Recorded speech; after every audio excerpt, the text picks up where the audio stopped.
The purpose of this analysis is to compare the rates of poor mental health days by rates of health insurance coverage, average number of poor physical health days, employment status, income level, teen birth, and excessive drinking at the county level.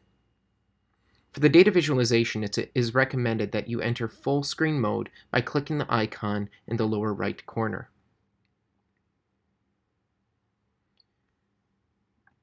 The upper left graph displays the uninsured rates for each state.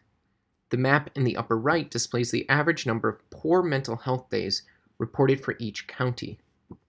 The scatter plots shown on the bottom of the screen display the relationship between the average number of poor mental health days and the median household income, percent that drink alcohol excessively, unemployment rate, uninsured rate, and the number of teen births per 1,000 people.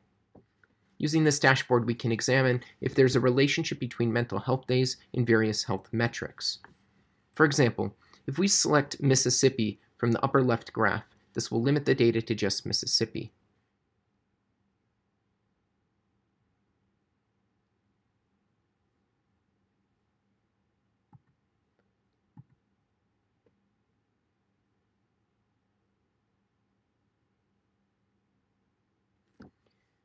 The uninsured rate in Mississippi is about 15%,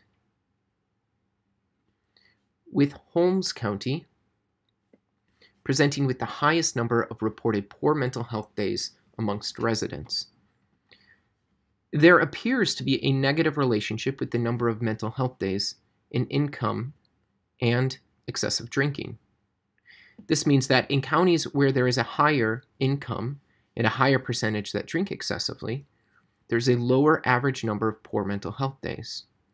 However, as the number of poor mental health days increases, the percent unemployment, percent uninsured, and the number of teen births tend to increase. The use of this dashboard can reveal how socioeconomic factors can influence health, particularly related to mental health in U.S. counties.